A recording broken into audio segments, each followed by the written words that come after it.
Hey guys, welcome back to a new video. Uh, uh, this is my review, long-term review for my GT650 after riding it for like 20,000 kilometers. 20,000 kilometres I guess हो गए हैं. एक बार check कर लेता हूँ. कितने हुए? Almost 20,000 kilometres. सो 20,000 kilometres में मेरा कैसा एक्सपीरियंस रहा है वो मैं आप लोगों के साथ शेयर करूँगा. एक्चुअली मेरे दोस्त वगैरह जो जीटी लेना चाहते हैं वो मुझे बोल रहे थे कि लाइक 20,000 किलोमीटर्स के बाद हमें एक लॉन्ग टर्म रिव्यू अपने बाइक का अपलोड करना. तो ये वीडियो काफ़ी लाइक ओवरड्यू रह गया. काफ़ी दिन से मैं बनाना चाह रहा था बट नहीं टाइम मिल रहा था, नहीं बना पाया. So let's start with the review. तो 20,000 किलोमीटर्स में मैंने क्या क्या अपने बाइक में एक्सपीरियंस करा है, क्या इश्यूज़ एक्सपीरियंस करे हैं एंड ओवरऑल मेरा लाइक क्या थिंकिंग है. आउट ऑफ 10 में इस बाइक को कितने स्टार दूंगा वगैरह वगैरह. टूरिंग के पर्पज़ से कैसा रहा सब कुछ मैं अभी बताने वाला हूँ. I try to keep it short, ज़्यादा बड़ा नहीं करूँगा. 10 मिनट्स 15 मिनट्स के अंदर I will try to end this video. So I will start with the major issue with this bike. ये बाइक का इशू नहीं है, मैं ये कह सकता हूँ कि हाँ ये लिमिटेशंस कह सकते हैं. डिपेंड करता है क्योंकि आजकल GT650 में एलॉयज आते हैं which means I am talking about punctures. So the problem with this bike when it comes to puncture is like immense. बहुत बड़ा सिर दर्द है पंक्चर इस बाइक के लिए. इतना बड़ा सिर दर्द है कि जब बाइक जहाँ पंक्चर होती है आपको वहीं, अगर आप में हिम्मत नहीं है to push yourself through the pain it will cause you, तो आप बाइक वहीं छोड़ देंगे और फिर कुछ जुगाड़ करेंगे जैसे भी, और उसके बाद इसका पंक्चर ठीक कराएंगे. सबसे बड़ी बात यह है कि अगर ये पंक्चर हो जाए, आप किसी तरह से इसे धक्का मार के किसी पंक्चर वाले के पास भी लाते हैं तो प्रॉब्लम ये होती है कि वो पंक्चर वाला इसे देखते ही बोलता है भैया इसे ले जाओ आप, ये हमसे ना होने वाला, हमसे ना हो पाएगा. सीधी सी बात है. गैंग्स ऑफ वसेपुर वाला डायलॉग आ जाता है, तुमसे ना हो पाएगा. इसमें बस ये डिफरेंस है कि वो बोलता है हमसे ना हो पाएगा. वो टायर ही नहीं खोल पाते हैं. टायर खोल भी लेते हैं तो उसको वापस लगाने के लिए पता नहीं ऊपर से प्रभु को आना पड़ेगा इसका टायर लगाने के लिए. It's so fucking tough. जिनको नहीं पता है, most of the people like जो लोकल मैकेनिक्स है उनको घंटा कुछ नहीं पता है इसके बारे में. So that's one of the reason why people actually hate these poke wheels. I personally love these poke wheels. In wheel से इस बाइक का कुछ अलग ही लुक आता है. ठीक है. So I personally love them. मेरा बस चले तो मैं एलॉय कभी ना लगाऊं. But if I want to use the new Wardenstein शायद नाम है ब्रांड का, वो व्हील्स टायर्स यूज़ करना चाहूँगा तो I will have to go with the alloys. जो पूरा सेट है वो 16,000 रुपीज़ का है. एंड आज मैंने आगे पीछे दोनों टायर का पता करा है तो वो राउंड अबाउट 11,000 का सेट आएगा. तो वो करना होगा. और अगर मैं स्पोक व्हील रखना चाहता हूँ तो मुझे शायद मोस्ट प्रोबेबली इसका पंक्चर प्रूफिंग कराना पड़ेगा. V2 स्पीड वगैरह जो जो पेस्ट वगैरह उसे यूज़ करके. तो ये एक इशू है इस बाइक के साथ पंक्चर का. मेरे तो साथ तो ये इतना बड़ा इशू हुआ था कि मुझे सर्विस सेंटर वालों को घर पे बुलाना पड़ा था एक फ़ेक सर्विस करवाने के लिए. पैसे उतने ही देने पड़े थे just in order to get that rear tyre remove from the chassis. सो ये एक प्रॉब्लम है. दूसरा प्रॉब्लम नहीं है, वो अपना आलसपना है. वो ये है कि इस बाइक का जो चेन है इसकी मेंटेनेंस करनी ज़रूरी है. अदरवाइज़ आपके राइड क्वालिटी पे काफ़ी इफ़ेक्ट पड़ता है. स्प्रॉकेट वगैरह भी ध्यान देना होगा आपको जब भी आप सर्विस कराते हैं. तो ये जो पैनल है ये वाला, इसे खुलवा के इसे पूरी तरह से साफ़ कराएं. अदरवाइज़ वो इसके अंदर जो गंग जमा होता है वो साफ़ नहीं हो पाता है तो ज़्यादा फ़र्क नहीं पड़ता है राइड क्वालिटी पे. आई मीन इवन सर्विस कराने के बाद. तो चेन का ल्यूब करना टाइम टू टाइम चेन को क्लीन करके उसे ल्यूब करना वो बहुत इंपॉर्टेंट है. Not just for this bike, for every bike. But हाँ इस बाइक को ज़्यादा ही ज़रूरी लगती है मुझे एज़ फार आई मीन जो मेरा एक्सपीरियंस कहता है वो. क्योंकि जब भी मैं चेन को लूप करता हूँ, लूप करने के बाद जब मैं चलाता हूँ तो ये बहुत स्मूथ चलती है बाइक. बट जब काफ़ी दिन हो जाते हैं, चेन काला पड़ चुका है बिल्कुल, उसके ऊपर गंग जमा हो गया है, ग्रीस में धूल चिपका हुआ है एंड ऑल दैट, तो बहुत एक क्या बोलूँ, एक रफ़ सा फील आता है. ऐसा लगता है किसी चीज़ के अगेंस्ट वो घिस रहा हो, फ्रिक्शन बढ़ जाता है ओवरऑल, तो राइड क्वालिटी उतनी अच्छी नहीं लगती है। तो मैं तो यही सजेस्ट करूँगा हर 300 से 400 kilometre, even in between 300 to 500 kilometre आप अपने चेन को क्लीन कीजिए थरली। चेन क्लीन करने के बाद ब्रांड न्यू इंजन ऑयल या फिर जो भी आपका चेन लूब है वो यूज़ कीजिए in order to lube the chain. इससे आपका चेन सेट का जो लाइफ है वो बढ़ जाएगा, स्प्रॉकेट्स जो हैं दोनों वो भी कम घिसेंगे। मैंने सुना है कि कई लोगों ने 20,000 किलोमीटर से पहले ही अपने चेन स्प्रॉकेट को चेंज कर दिया, क्योंकि उनके जो टीथ्स हैं स्प्रॉकेट के आगे पीछे दोनों वो घिस गए थे। This is one of the reason why people this shit happens when you don't clean your chain और lube your chain on a timely manner. 500 kilometre 700 kilometre कभी याद आ गया, मैं भी ऐसा ही हूँ, मैं झूठ क्यों ना बोलूँ, बट लेकिन अभी मैं पहले से काफ़ी सुधर गया हूँ। मैं ध्यान देता हूँ इन सारी चीज़ों पे। अभी भी पूरी तरह से सुधरा नहीं, बट वर्क इन प्रोग्रेस है। सो ये एक चीज़ थी चेन सेट वाली जो मैंने आप लोगों को बता दी। एंड एक इशू मैंने जो इस बाइक के साथ फेस किया वो ये है कि देखिए, पहले तो मैं बताना चाहूँगा कि people talk shit about Royal Enfield bikes, they say that's unreliable. The thing is the bike is not unreliable, okay, they make good bikes, ठीक है। इट्स नॉट नेसेसरी कि हर बाइक का पावरफुल होना, उसमें सारे लेटेस्ट फीचर्स होने से ही वो बाइक एक अच्छे बाइक की कैटेगरी में आएगा। No, it's not like that. Problem क्या है कि रॉयल एनफील्ड बाइक्स बहुत अच्छी बनाता है, बट जो रॉयल एनफील्ड का जो सर्विस सेंटर है throughout the country, most of the service centre is like pathetic, their servicing is pathetic. And जो मैकेनिक्स वो अपने सर्विस सेंटर में रखते हैं उनको नॉलेज ही नहीं होता है कि बाइक के साथ क्या प्रॉब्लम चल रही है। तो मैकेनिक्स भी मोस्टली बकवासी होते हैं। बहुत कम चांसेस है कि आपको एक ढंग का सर्विस सेंटर मिल जाएगा जहाँ पे एक्चुअली में आपके बाइक के साथ क्या प्रॉब्लम है उसको प्रॉपर्ली डायग्नोस कर पाएंगे और उसे फिक्स कर पाएंगे। इसका एक एग्जांपल मैं ये देता हूँ कि मेरे बाइक के कोन सेट के साथ एक प्रॉब्लम आया था। और पीपल कोन सेट के बारे में जब जीटी या इंटरसेप्टर के कोन सेट के बारे में सुनते हैं तो सबसे पहले उनके दिमाग में आता है वॉबलिंग।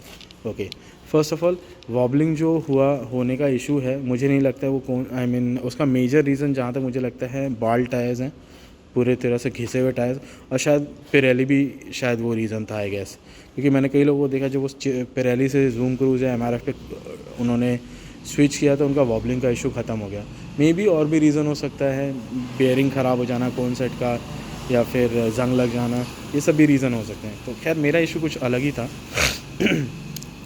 आज से 6-7 महीने पहले मैं जब भी बाइक चलाता था तो मैं एक चीज़ मैं फेस कर रहा था, और उसे मैं उसमें पानी ओके एक चीज़ मैं फेस कर रहा था, और उसमें मैं ये देख रहा था कि मैं जब भी बाइक चलाता हूँ एकदम बहुत छोटे से गड्ढे, इतना छोटा गड्ढे में भी अगर ये मेरे हाथ के साइज़ का इतना छोटे गड्ढे में भी अगर मेरा बाइक गया, ठीक है, चाहे मैं एकदम ही स्लोली उसे उस गड्ढे के पार ले जा रहा हूँ या फिर स्पीड में ले जा रहा हूँ, तो मेरी बाइक आगे से स्पेशली इस एरिया से, ये जो एरिया है मेरे बाइक का, यहाँ से इतने ज़ोर से आवाज़ होती थी जैसे ऐसा लगता था कि कुछ टूट गया हो, अंदर शॉक्स में प्रॉब्लम आ गई हो, अंदर फ्रेम में कुछ दिक्कत आ गई है, या फिर हेडलाइट के अंदर के असेंबली कुछ हिल्स आ गया हो, या फिर ये इसमें कुछ दिक्कत आ गई हो, तो बहुत ज़ोर से आवाज़ होती थी।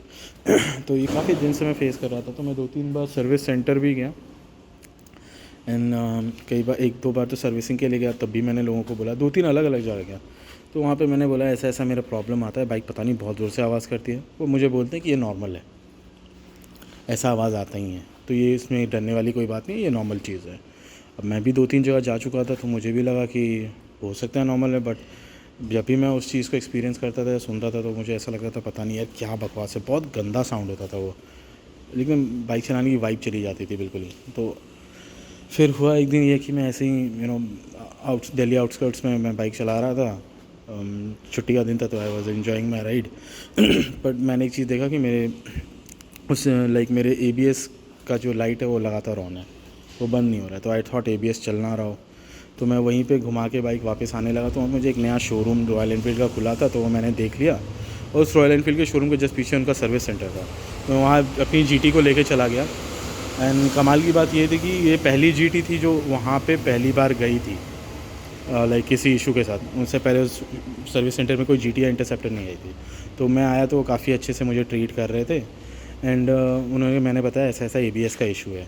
तो उन्हें बोला कि एक बार हम राइड लेके आते हैं, फिर हम देखते हैं क्या दिक्कत है, ABS का है या नहीं, या कोई गलतफहमी है। तो मतलब ठीक है। तो वो राइड के लिए निकल गए, बाइक घुमा के लेके आए तो बोले हाँ ABS का लाइट तो आपका ऑन है, तो वो हम चेक कर लेंगे क्या इशू है, बाकी आपके बाइक में और भी कोई प्रॉब्लम्स हैं क्या। तो मैंने बोला नहीं ऐसा तो सच मुझे नहीं पता ऐसा कोई प्रॉब्लम है। तो बोला कि नहीं मुझे जहाँ तक लगता है, वो मैकेनिक ने उसने बोला नहीं आपके बाइक में डेफिनेटली प्रॉब्लम है, वो प्रॉब्लम आपके कौन सेट में है।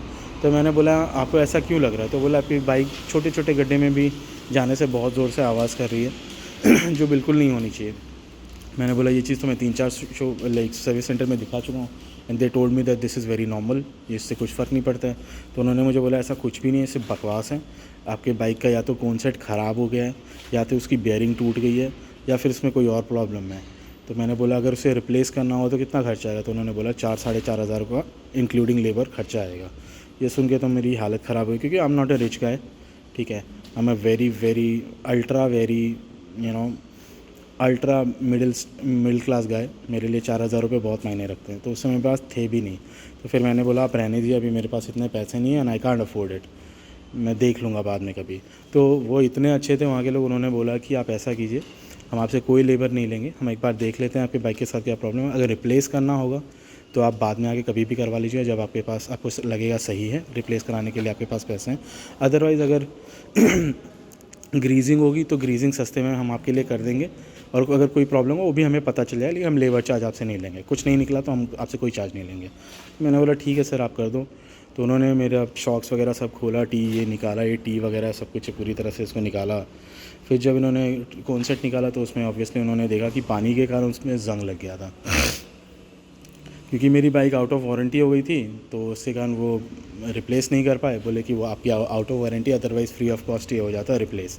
तो मैंने बोला कि आप इसको रिप्लेस ही करना पड़ेगा। तो बोले नहीं इतना कुछ खास डैमेज वैमेज नहीं है, इसे ग्रीज़ कर देंगे तो ये पूरी तरह से सही हो जाएगा। तो ग्रीजिंग का उन्होंने शायद 1500 रुपये ग्रीजिंग का चार्ज लिया, और 200-300 रुपये शायद, ओवरऑल 1800 रुपये में मेरी बाइक उन्होंने फ़र्स्ट क्लास कर दी, ग्रीजिंग कर दी पूरी तरह से। वाटरप्रूफ ग्रीजिंग होती है, कुछ ब्लू कलर का ग्रीज आता है, तो उसी से उन्होंने किया। मेरी बाइक की परफॉर्मेंस उसके बाद से हैंडलिंग वाइज इतनी बढ़िया हो गई थी, इतनी मस्त चल रही थी, मैं क्या बताऊँ यार, बहुत बढ़िया। तो ओवरऑल इस इंसिडेंस ने मुझे ये बता दिया कि कोई कुछ भी बोल दे, अगर आपके बाइक में कोई प्रॉब्लम आप फेस कर रहे हैं और आप गए, इसने बोल दिया ऐसा ऐसा है, तो ज़रूरी नहीं ऐसा ही होगा। आप 2-4 जगह दिखा लीजिए, अगर हर कोई यही चीज़ बोलता है तो हो सकता है वो प्रॉब्लम, अदरवाइज़ आपको पता चल जाएगी क्या प्रॉब्लम है, आपसे ये भी पता चल जाएगा कि आपको कहाँ जाना चाहिए। तो ये एक मेरा इशू रहा था कॉन्सेट का, जो पूरी तरह से फिक्स हो गया। आज से 7 महीने हो गए, बहुत बड़ी बढ़िया चल रही है बाइक, मुझे कोई दिक्कत नहीं है कॉन्सेट की। ओके और क्या बोलना था मुझे, ओके एक चीज़ और, ये क्लच रिलेटेड। अभी मैं रुद्रनाथ ट्रिप पे गया था, तो रुद्रनाथ जाने के बाद जब मैं रुद्रनाथ से वापस आ रहा था, तो ये मेरा धीरे धीरे आई रियलाइज़ कि मेरा थोड़ा थोड़ा हार्ड होते जा रहा है। और घर पहुंचने से लगभग 50-60 किलोमीटर पहले ही ये बहुत ज़्यादा हार्ड हो चुका था, इवन नीचे भी नहीं हो रहा था ऐसे। इसके कारण मुझे गियर शिफ्ट करने में बहुत दिक्कत हो रही थी, और एक टाइम पे जाके तो मेरी बाइक 3 नंबर और से 4 नंबर पे जाने में एकदम ही, मतलब क्या बोलूँ, बिल्कुल ही जाना नहीं चाह रही थी। और 4th के बाद मैं शिफ्ट कर ही नहीं पा रहा था। इवन 100 भी बेयरली मेरी बाइक पहुंच रही थी, और उसके ऊपर मेरी बाइक जा ही नहीं रही थी, सिर्फ RPM मीटर ऊपर जा रहा था। तो मुझे लगा कि भाई जो क्लच प्लेट है वो गया, मुझे लगा क्लच प्लेट गई, और मुझे अब 12-13 हज़ार रुपये का चूना लगेगा। तो फिर मैं आ गया, बाइक आने के बाद किसी तरह से बाइक घर लेके आ गया। 2-3 दिन मैंने बाइक नहीं चलाई, मुझे लगा हो सकता है हीट अप हो गई हो, मुझे मतलब सब मैं कुछ भी सोच रहा था उस समय। फिर मैं 2-3 दिन बाद जब मैंने बाइक चलाई तब भी वही प्रॉब्लम। फिर मैं शोरूम लेके गया, मैंने बोला बंदे को कि ऐसा ऐसा बात है, इस तरह का इशू आ रहा है, और ये बाइक शिफ्ट करने के लिए भी तैयार नहीं है ढंग से, और तेज़ तो चल ही नहीं रही है। उसके बाद मैंने ये बोला कि अब खैर ये जो इसमें अगर इशू आया तो आप ये फ़िक्स कर ही दीजिएगा, साथ ही साथ मैं आपको ये बोलूँगा कि आप ये मेरे बाइक का जो ये क्लच वायर है और जो ब्रेक वायर है उसे भी आप चेंज कर दीजिएगा। तो उसने बोला ठीक है। तो मैंने बोला आप एक बार क्लच वायर चेंज करके आप एक बार बाइक चला लीजिए, फिर मुझे बताइएगा ये कोई चेंजेस आए हैं नहीं आए, अदरवाइज़ तो खैर देखेंगे ही खोल के। फिर बंदे ने क्लच वायर चेंज कर दिया, और उसके बाद बाइक चला के आया, और आके उसने बोला आपकी बाइक में कोई प्रॉब्लम नहीं है, क्लच वायर आपका पूरी तरह से जंग खा चुका था अंदर से, क्योंकि उसमें ल्यूब नहीं हुआ था, और उसके कारण वो आपको वो स्टक हो गया था, बिल्कुल ही बहुत फ्रिक्शन आ गई थी, इसके कारण वो लीवर आपका खींच नहीं रहा था। तो मैं ये भी सजेस्ट करूँगा कि यार मैं तो ये बोलूँगा 6-7-8 हज़ार, 5 से 8 हज़ार रुपये 8 हज़ार किलोमीटर के बीच में आप क्लच वायर अपना या तो एक बार आप उसका भी मेंटेनेंस करना आपको ज़रूरी है। ओवरऑल मैं तो रिप्लेस ही कराऊँगा, क्योंकि मेरे पास मैं बहुत आलसी हूँ, मैं ल्यूब व्यूब कर ही नहीं पाता। बाकी मुझे आता भी नहीं है कैसे किया जाएगा। लेकिन हाँ, आपको क्लच वायर के मेंटेनेंस पे ध्यान देना पड़ेगा ताकि आपकी बाइक अच्छी चलती रहे, अदरवाइज़ आपके इस पे भी बहुत असर पड़ेगा, इंजन पे और गियर बॉक्स वगैरह इस पे। ऑब्वियसली क्लच प्लेट तो आपका जल ही जाएगा, तो उस चीज़ पे भी आपको ध्यान देना ज़रूरी है। तो ये क्लच का इशू था, ये भी मैंने फ़िक्स कर लिया। अब मेरी बाइक बहुत बढ़िया चल रही है। क्लच और ब्रेक, आगे का जो ब्रेक वायर है वो वगैरह वो सब मैंने ठीक करा लिया। एंड और मैंने क्या करा है, ओके, मॉडिंग में मैंने ये एच जे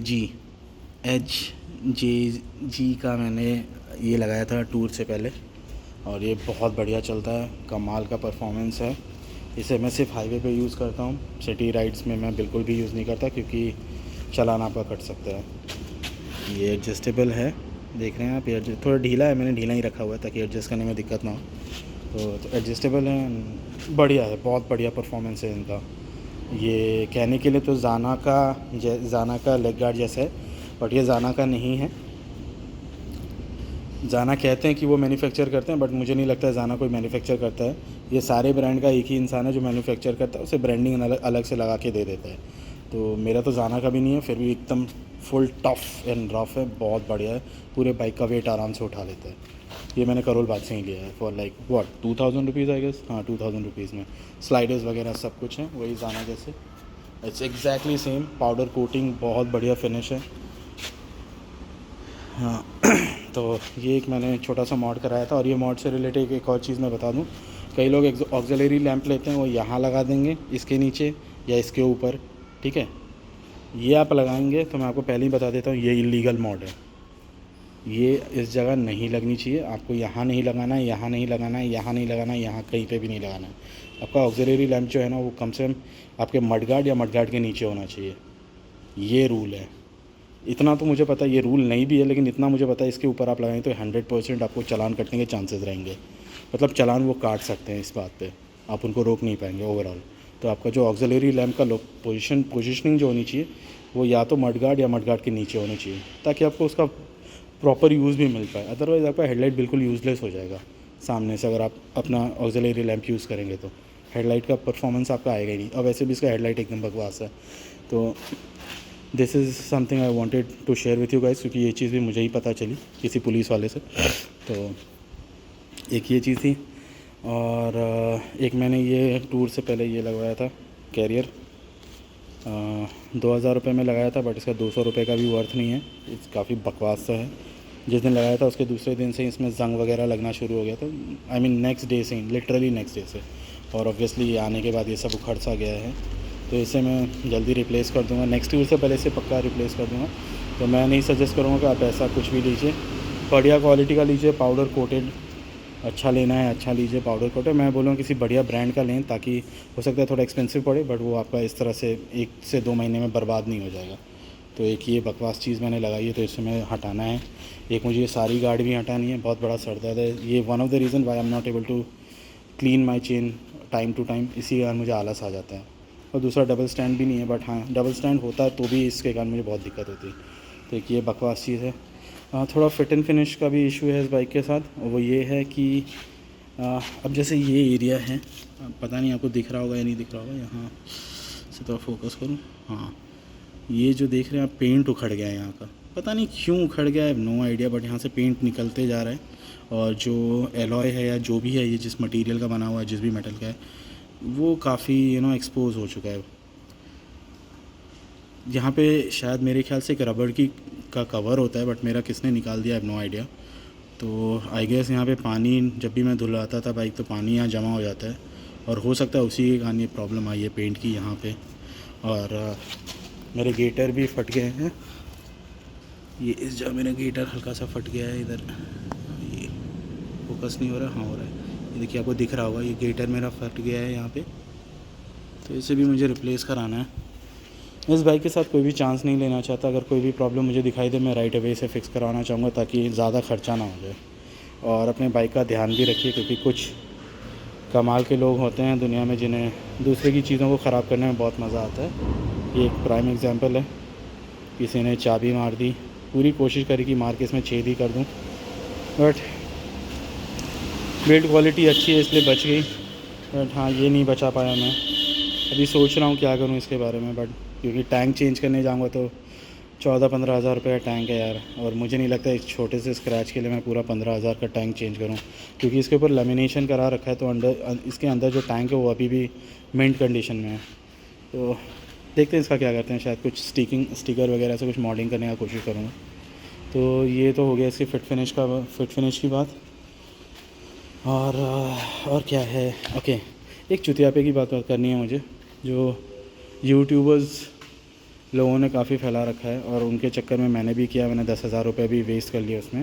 और उस चुतियापे का नाम है ब्रेम्बो का लीवर, एडजस्टेबल लीवर, वो reservoir, expose reservoir, hydraulic clutch and all that bullshit. तो मैंने वो बुलशिट पूरा अपने बाइक में करवाया था और बहुत मुश्किल हो गई थी उसके कारण। मुझे 2 से 3 दिन में वो पूरी तरह से निकलवाना पड़ा वापस।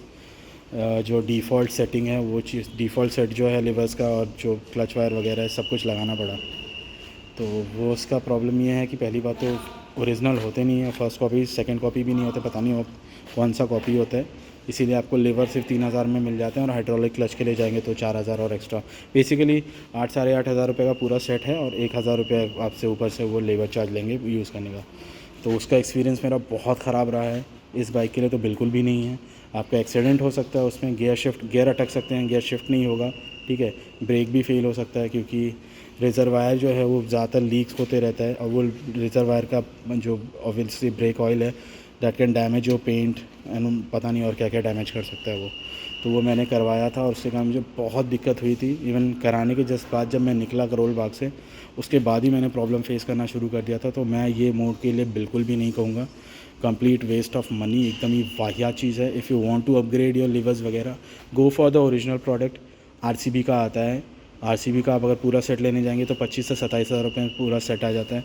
गो फॉर द ओरिजिनल प्रोडक्ट ताकि आपको ज़िंदगी में कोई परेशानी ना हो और उसके परफॉर्मेंस पे का भी आपको फ़ायदा हो। ये फेक ब्रेम्बो वगैरह परफॉर्मेंस और ख़राब हो जाती है, ब्रेक में प्रॉब्लम आ जाती है, गियर शिफ्ट नहीं हो पाता है क्योंकि जो हाइड्रोलिक क्लच है उसका प्रेशर ढंग से नहीं बनता है, पता नहीं क्या इशू होता है।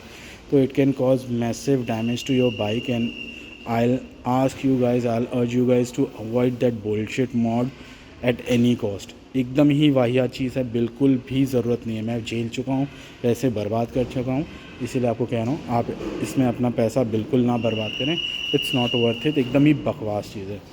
इतनी ब्यूटीफुल बाइक है, अपने बाइक कोई भी बाइक है आपके पास, KTM है, GT है, कुछ भी है, उसका आप ख्याल रखिए। ऐसा कुछ भी मत कराइए जिससे आपके बाइक के हेल्थ पे असर पड़े। एस्थेटिक्स अलग चीज़ है, एस्थेटिक्स कि अगर आप एस्थेटिक मोड्स में चेंजिंग कराते हैं तो उससे आपके बाइक के हेल्थ पे असर नहीं पड़ेगा। लेकिन आप ये सब बुलशिट चीज़ें करवाएंगे तो it will cost you money पहले ही, और उसके बाद जब बाइक में प्रॉब्लम आ जाएगी तब आपको और ज़्यादा खर्चा करना पड़ेगा। मेरे तो सेंसर वायर वगैरह, लाइट के सेंसर वायर सब काट दिए तो मुझे पता ही नहीं था। वो तो जब मैं सर्विस सेंटर गया, बोला ये बकवास ब्रेम्बो निकालो और जो मेरा डिफ़ॉल्ट सेट था वो वापस लगा दो, तब मुझे पता चला। तो उसमें अलग मेरा ख़र्चा हुआ, लेबर चार्ज देना पड़ा, वो नए सेंसर्स लगवाने पड़े। तो ये सब बिल्कुल ही बकवास है, मैं बिल्कुल नहीं कहूँगा आपको ये सब करने के लिए। तो avoid this Brembo bullshit, okay. And और एक मोड से ही रिलेटेड चीज़ है, लोग ये लगवाते हैं this and that bar and mirrors, 6,500 रुपये का आता है या 6,000 रुपये का आता है। क्या बोलूँ इनके बारे में, इससे वाहियात मोड कुछ भी नहीं है यार। एस्थेटिक वाइज भी कुछ ज़्यादा कूल नहीं लगता है आपका बाइक, मुझे तो यही लगता है, बाकी सबका अपना अपना पॉइंट ऑफ व्यू है। लेकिन प्रैक्टिकलिटी की अगर बात करूँ तो भैया बिल्कुल भी प्रैक्टिकल नहीं है। अगर आप ऐसे बाइक चला रहे हैं फॉर एग्जांपल, ओके, ये आपका पेरिफेरल विज़न है, अगर आपको रियर व्यू मिरर में देखना है कि क्या कुछ आ रहा है या नहीं आ रहा है, आपको पूरा ऐसे मुड़ना पड़ता है। और जब आप ऐसे मुड़ते हैं तो आपका ये एरिया जो है बिल्कुल दिख ही नहीं रहा है आपको, and it can cause accidents. I mean मैंने खुद ये चीज़ फेस करा है। अभी मेरे बाइक में लगा हुआ है क्योंकि मैंने पैसे खर्च कर रखे हैं इसमें एक ओरिजिनल है और एक फ़ेक है, क्योंकि ये गिरता है तो तुरंत टूट जाता है और उसी समय आपको 6 से 6,500 रुपये का चपत लग जाएगा। एक तो ये सर दर्द है इसके साथ, दूसरा एकदम ही बकवास है। लाइक प्रैक्टिकलिटी की अगर बात करूँ तो बिल्कुल प्रैक्टिकल नहीं है। इससे अच्छा अगर आपको कुछ ऐसा ही लगाना है इन महंगे वाले, तो जो यहाँ वाले होते हैं ना, इस जगह वाले ऐसे वाले, वो भी शायद 7,000 के आते हैं, आप वो लगा लो, वो ज़्यादा प्रैक्टिकल है। वो ज़्यादा प्रैक्टिकल है, वो ज़्यादा मैं आपको वो कहूँगा कि उसमें आपको ज़्यादा फ़ायदा भी होगा। बाइक भी अच्छी लगती है टू बी ऑनेस्ट, दिखने में बहुत है, वो एडजस्टेबल भी होते हैं, ऊपर नीचे हो जाएगा ऐसे। एंड वो बहुत प्रैक्टिकल है, वो आपको एक्चुअली में अपना जो उसका जो फंक्शन है वो उस फंक्शन पे सही उतरेगा। ये तो मुझे बिल्कुल नहीं सही लगता है। मैं बहुत जल्दी इसे रिमूव कर दूँगा, जब मेरे पास थोड़े पैसे आ जाएंगे वो ओरिजिनल लगाने के, तो मैं वही ख़रीद के लगा दूँगा और ये मैं बिल्कुल ही हटा दूँगा। ये बिल्कुल बेकार है।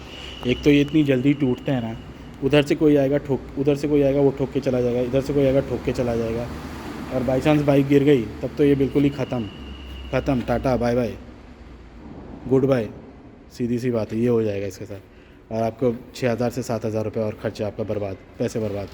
तो ये चीज़ एक मॉड है जो बकवास है, जो मैं बोलूँगा अवॉइड करने के लिए। बाकी सबका अपना अपना पॉइंट ऑफ व्यू है, जो चाहे वो कर सकते हैं। एंड अब मैं इस रिव्यू के एंड में आ ही गया हूँ, तो दो चीज़ के बारे में और बात कर लूँ। पहला चीज़ जो है, जो मैंने यूट्यूब पे ज़्यादातर रिव्यूज़ में देखा है, जैसे जिग व्हील्स वगैरह ये सब रिव्यूज़ वगैरह उसमें देखा है, they talk shit about GT. Straightforward मैं बात बोल रहा हूँ when it comes to touring with GT. क्या चूतिया, क्यों चिल्ला रहा है? Anyways, so GT is a great touring bike. कोई कुछ भी बोल दे, मुझे घंटा फ़र्क नहीं पड़ता है। और जो जीटी चलाते हैं, जो जीटी से टूर करते हैं, कोई उनसे आप पूछिए, वो भी यही बात कहेंगे। ये एक बहुत बड़ा मिसकंसेप्शन है कि ये कमिटेड बाइक है, इसमें टूर करना बहुत बड़ा सर दर्द है, आपके कमर में पेन होगा, आपके रिस्ट में पेन होगा, फटीग आएगा, ये होगा वो होगा। इतने बड़ा बकवास तो दुनिया में कुछ भी नहीं है। एक दिन में मैंने ऑलमोस्ट 700 किलोमीटर स्ट्रेच किया था, मुझे एक पैसे का फटीग नहीं आया, मेरे पाम में कोई दर्द नहीं हुआ।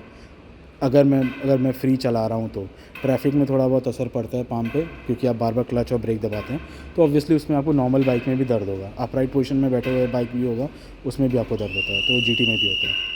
ठीक है, आपके कमर में कोई पेन नहीं होता। जबकि मैं पिलियन राइडर के साथ चला रहा था, उसका पूरा वेट मेरे ऊपर था, ना मेरे शोल्डर में पेन आया, ना मेरे हाथ में पेन आया, ठीक है, ना ही मेरे कमर में पेन आया। And this is coming from a guy who was riding a bike with a laid back riding stand. यानी मैं थंडरबर्ड चलाता था, और थंडरबर्ड से मैंने डायरेक्ट स्विच किया जीटी पे। तो आप खुद समझ सकते हैं कि ये मेरे लिए कितना मुश्किल रहा होगा। मैं R15 वगैरह चला ही नहीं सकता हूँ, 5 से 10 मिनट भी नहीं चला पाता हूँ मैं। तो आप खुद समझ सकते हैं मैं क्या कह रहा हूँ। और मुझे इस बाइक को चलाने में कोई परेशानी नहीं आती, कभी नहीं। मैं I use this bike as a daily commuter every single day. और मैं बहुत ट्रैफिक जैम में चलाता हूँ, बहुत ट्रैफिक के बीच में चलाता हूँ, मुझे ज़्यादा असर नहीं पड़ता। और हाईवे पे तो मुझे बिल्कुल कुछ पता ही नहीं चला, कुछ भी नहीं पता चला। सिर्फ एक जगह पता चला, वो था मेरा बम का एरिया, मेरा पिछवाड़ा बिल्कुल ही सूज गया था, because these seats are not good for touring. ठीक है, इसके लिए मैं आपको ये सजेस्ट करूँगा कि आप या तो आफ्टर मार्केट सीट्स लीजिए, सहारा का सीट आता है, ठीक है। सनी हैज़ प्लान्स नाम का एक यूट्यूब चैनल है, मोटो व्लॉगर है बहुत बढ़िया वो, उन्होंने अपने इंटरसेप्टर पे सहारा का सीट लगा रखा है। आप उस सीट का रिव्यू देख सकते हैं उनके यहाँ। वो सीट काफ़ी बढ़िया है as far as I know. लेकिन जैसे मैं मेरी हाइट बहुत ज़्यादा नहीं है, तो अगर मैं वो सीट लगाऊँ तो मैं टिपटो करके बाइक चलाऊँगा, तो मुझे थोड़ी दिक्कत होगी, इसीलिए मैं इसी सीट पर टूर कर रहा हूँ। अदरवाइज़ ये seat I am not going to recommend this seat for riding for a long distance. अगर आपकी हाइट 5'8", 5'9" से ज़्यादा है, तो आप आफ्टर मार्केट वो सहारा वाला सीट लगा सकते हैं। आपकी राइडिंग का जो एक्सपीरियंस रहेगा, जो लॉन्ग डिस्टेंस राइड होगा, उसमें आपको काफ़ी असर पड़ेगा। तो इस बाइक को सिर्फ टूरिंग में टूरिंग जहाँ तक बात टूरिंग की आती है, तो इस बाइक में सिर्फ एक सीट ही है जो इसको थोड़ा सा ना पीछे रखती है। अदरवाइज़ बाकी इस बाइक में कोई प्रॉब्लम नहीं है टूरिंग के लिए। ये बिल्कुल भी कमिटेड नहीं है। आप ये देखिए, इसमें इतना गैप है, सो ये काफ़ी ऊपर है, कोई असर नहीं पड़ता है। आराम से आप अगर आप अपराइट पोजीशन वाली बाइक, बुलेट वगैरह चला रहे हैं, या फिर कुछ भी आप ऐसा किसी भी तरह की बाइक चला रहे हैं जिसमें आपका स्टांस जो होता है वो अपराइट होता है, या फिर आप क्रूज़र चलाने वाले बाइक हैं, बंदे हैं, अगर आप उसके बाद जीटी लेते हैं फॉर एग्ज़ाम्पल, ठीक है, और तो आपको हो सकता है 1 हफ़्ते, 1.5 हफ़्ते, मैक्सिमम से मैक्सिमम 2 हफ़्ते लगेंगे यूज़ टू होने में। एक बार आप जब यूज़ टू हो जाएंगे, आपको कोई परेशानी नहीं आएगी। This is a great touring bike. कोई कुछ भी बोले, मुझे घंटा फ़र्क नहीं पड़ता है, क्योंकि मैंने कई लोगों को देखा है कमेंट सेक्शन में ये बोलते हुए कि मेरा मन था जीटी लेने का, बट क्योंकि वो टूरिंग के लिए it's not a capable touring bike, या फिर प्रैक्टिकल नहीं है, इसीलिए मैंने जीटी नहीं लिया, मैंने इंटरसेप्टर ले लिया। ये जब मैं चीज़ देखता हूँ तो मुझे उनके लिए बहुत बुरा फील होता है, क्योंकि आई am not hating on interceptor, but the thing is interceptor जो है वो उनको interceptor is a great touring bike, ठीक है। जिनको इंटरसेप्टर ही पसंद है उनके लिए इंटरसेप्टर है, ठीक है। For example I want to buy GT, okay. अब मैं इस बात पे सोच के जीटी ना लूँ और इंटरसेप्टर के साथ कॉम्प्रोमाइज़ कर लूँ कि हाँ भाई वो जीटी में मुझे बहुत डिस्कम्फर्ट होगा, मैं चला नहीं पाऊँगा तो लंबे डिस्टेंस के लिए, तो क्या होता है पता है कि भाई आपके सामने से जब भी जीटी निकलेगी ना किसी और की, तब आप रिग्रेट करेंगे कि हाँ भैया मेरे पास चांस था जीटी लेना, मैंने जीटी नहीं लेके इंटरसेप्टर ले ली। ये चीज़ मैंने दूसरे इंटरसेप्टर मैंने ओनर्स लोगों से ये चीज़ मैंने सुना है, इसीलिए ये चीज़ मैं कह रहा हूँ, ठीक है। आई एम ग्लैड मैं जीटी, मेरे साथ भी यही डिलेमा था, मैं बहुत आई वाज वेरी कंफ्यूज कि मैं जीटी लूँ या नहीं लूँ मैं, क्योंकि मैं तो थंडरबर्ड चलाता था, मुझे लगता था मैं चला ही नहीं पाऊँगा थोड़ी देर के बाद। फिर पता नहीं क्या हुआ, मैंने बोला भाड़ में जाए सब कुछ। जब GT 535 आई थी मुझे तब से ही जीटी पे दिल आ गया था, और तब से ही मैंने सोचा था ज़िंदगी में कभी ना कभी जीटी ज़रूर खरीदूँगा। तो 535 तो ख़रीद नहीं पाया क्योंकि इस समय पैसे नहीं थे। जब ये आई तो फिर मैंने दिल की सुनी और दिमाग को बोला तेल लेने जाओ, और मैंने जीटी ले लिया। और आज के डेट में मुझे एक पैसे का रिग्रेट नहीं है, ठीक है। इवन टूरिंग में this is a great bike, ठीक है, ग्रेट। तो ओवरऑल मेरा यही कहना है कि भैया if you want to buy GT, don't think too much. If you want to buy Interceptor, go ahead and buy Interceptor. And the last thing, exhaust. Obviously मैंने एग्जॉस्ट क्यों नहीं चेंज किया? The only reason why I didn't change the exhaust because first of all it's not legal. कोई कुछ भी बोल ले कि आप DB किलर लगा लें, ये कर ले, वो कर ले, फलाना कर ले, ढिमकाना कर ले, इलीगल है, मतलब इलीगल है, ठीक है। दूसरी चीज़, सस्ते और छपड़ी एग्जॉस्ट मुझे लाने में कोई इंटरेस्ट नहीं है। If I ever wanted to change my exhaust, ठीक है ना, if I ever want to change my exhaust, I will go for something good. Full system exhaust के लिए ही जाऊँगा अगर जाऊँगा भी तो, ताकि मेरे इंजन पे ज़्यादा असर ना पड़े। मैंने आजकल लोगों को देखा है 8,000, 5,000, 10,000 रुपये का एग्जॉस्ट लगा, स्लिप ऑन एग्जॉस्ट लगा लेते हैं, कुछ भी कान के पर्दे फाड़ दें, छपड़ी वाले आवाज़, लाउड एग्जॉस्ट है मेरा। भैया मुझे नहीं इंटरेस्ट है ये सारी बकवास चीज़ों में, ठीक है ना। लाउड तुमको पसंद होगा, तुम्हारे आसपास के लोगों को नहीं पसंद आता है, ठीक है ना। इतना भी सेल्फिश होने की ज़रूरत नहीं है लोगों को। ये मेरा अपना पर्सनल ओपिनियन है बाय द वे। मैं ये नहीं कह रहा हूँ कि सब ऐसा ही सोचते हैं, but this is my own personal opinion. मैं ये सब में बिलीव नहीं करता हूँ, ठीक है। सो अगर कभी लगाना होगा तो I go with SS motor corp के एग्जॉस्ट, वो मुझे बहुत पसंद है। DB किलर्स वगैरह सब कुछ है। इसका साउंड भी थोड़ा बेसी है, फटे बाँस जैसी आवाज़ नहीं है उसकी। और वो दिखने में प्रीमियम लगता है, फुल सिस्टम एग्जॉस्ट है, वो परफॉर्मेंस पार्ट है overall. So this is the reason I am waiting. I am not sure कि मैं कभी एग्जॉस्ट चेंज करूँगा या नहीं करूँगा, क्योंकि मेरे थंडरबर्ड पे ऑलरेडी मुझे चालान काट दिया गया है 10 से 14 हज़ार, हाँ शायद 10,000 रुपये तो मेरा पॉल्यूशन का आया था, एंड शायद 3 से 4 हज़ार रुपये आफ्टर मार्केट एग्जॉस्ट के ऊपर मेरा चालान आया था। तो मैं एक झेल चुका हूँ चालान। तो ये भी एक रीज़न है कि मान लीजिए मैंने 25 से 30 हज़ार रुपये का एग्जॉस्ट लगा लिया सिस्टम, एंड लगाने के हो सकता है नेक्स्ट दिन या फिर कुछ महीनों बाद कभी भी मेरा चालान कट जाए, वापस मुझे वो निकाल के रखना पड़ेगा। तो it will be a complete waste of money, at least in Delhi NCR। बाकी जगह का मुझे नहीं पता। हाँ इतना मैंने सुना कि उत्तराखंड, हिमाचल वगैरह इलाके में भी काफ़ी स्ट्रॉन्ग है, स्ट्रिक्ट है rules when it comes to aftermarket loud exhaust, ठीक है। तो मैंने तो ये बाइक सिर्फ टूरिंग के हिसाब से ही ली थी, टूरिंग के पर्पज़ से भी मुझे घूमना है। तो मेरे लिए वहाँ पे भी एग्जॉस्ट वाइबल नहीं रखते मुझे, ठीक है। This is one of the reason why I don't want to go for aftermarket exhaust, but देखते हैं फ्यूचर में क्या है। तो बस यही चीज़ें थी मेरे इस रिव्यू में। This bike is a great bike. If you like GT, if you want to buy a GT, go ahead, buy it, tour on that bike. आपको काफ़ी बढ़िया मज़ा आएगा, बहुत मज़ा आता है GT पे टूर करके, बहुत ज़्यादा मज़ा आता है। कॉर्नर करने में वर्डस्टाइन का अगर टायर लगा लेंगे तो कॉर्नर करने में आपको और मज़ा आएगा, क्योंकि वो रेडियल टायर है, फ्लैट प्रोफाइल नहीं है उसका। सो ओवरऑल यही है कि ये बाइक अमेजिंग बाइक है। इस बाइक का कोई तोड़ नहीं है इस प्राइस पॉइंट में, ठीक है। फास्ट भी चलती है, स्लो चलाओ तो स्लो भी चलती है, मतलब अमेजिंग फीडबैक है इस बाइक का।